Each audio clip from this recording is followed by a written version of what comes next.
আজ এই মহান দিবসে আপনাদের সামনে এই বক্তব্য রাখার পর থেকেই আমরা আমাদের সর্বশেষ এবং সবচেয়ে গুরুত্বপূর্ণ অধ্যায়ে প্রবেশ করব। আমরা এবার একটা নির্বাচিত সরকারের কাছে দায়িত্ব হস্তান্তরের প্রক্রিয়া শুরু করব। অন্তর্বর্তী সরকারের পক্ষ থেকে আমি প্রধান নির্বাচন কমিশনারের কাছে চিঠি পাঠাবো, যেন নির্বাচন কমিশন আগামী রমজানের আগে 2026 সালের ফেব্রুয়ারি মাসে জাতীয় নির্বাচন অনুষ্ঠানের আয়োজন করেন। আপনারা সকলেই দোয়া করবেন যেন সুন্দরভাবে নির্বাচন অনুষ্ঠান করে এদেশের সকল নাগরিক একটি নতুন বাংলাদেশ গড়ার কাজে সফলভাবে এগিয়ে যেতে পারে।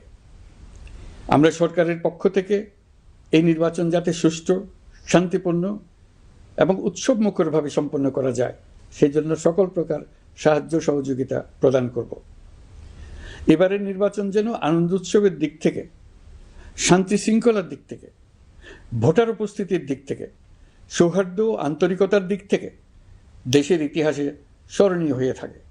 সেই জন্য সকল আয়োজন সম্পন্ন করতে আগামীকাল থেকে আমরা সকলেই মানসিক প্রস্তুতি ও প্রাতিষ্ঠানিক আয়োজন শুরু করব। নির্বাচনে ভোটারদের সম্পর্কে দুই একটা কথা বলতে চাই। এবার আমরা প্রবাসী ভোটারদের ভোট দেওয়ার আয়োজন নিশ্চিত করতে চাই। অর্থনৈতিক দিক থেকে সম্পূর্ণ বিধ্বস্ত বাংলাদেশ যে আবার দ্রুত ঘুরে দাঁড়াতে পেরেছে তার বড় কারণ হলো আমাদের রেমিটেন্স যোদ্ধাদের ঐতিহাসিক অবদান। নির্বাচনে তাদের অংশগ্রহণ নিশ্চিত করার জন্য নির্বাচন কমিশন প্রস্তুতি নিচ্ছে। নারী ভোটাররা যেন দেশের সর্বত্র নির্দ্বিধায় আনন্দোৎসব সহকারে তাদের ভোট দিতে পারে এটা নিশ্চিত করতে চাই। এবার যেন কেন্দ্রে কেন্দ্রে নারী ভোটারদের ঢল নামে, আমরা সেই লক্ষ্যে সমস্ত ব্যবস্থা গ্রহণ করব। দেশের মানুষের ভোটাধিকার কেড়ে নেবার কারণে গত 15 বছর ধরে নাগরিকবৃন্দ ভোট দিতে পারেনি।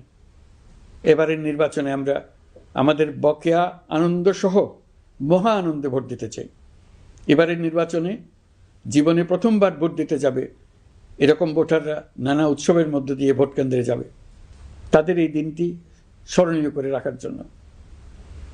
এর মধ্যে নতুন নারী ভোটার থাকবে, নতুন পুরুষ ভোটার থাকবে, এর মধ্যে এমন ভোটার থাকবে যারা 15 বছর আগে থেকেই ভোট দিতে পারত কিন্তু জীবনে একবারও ভোট দিতে পারেনি। এর মধ্যে আসবে যারা 10 বছর আগে, 5 বছর আগে ভোট দিতে পারত কিন্তু পারেনি।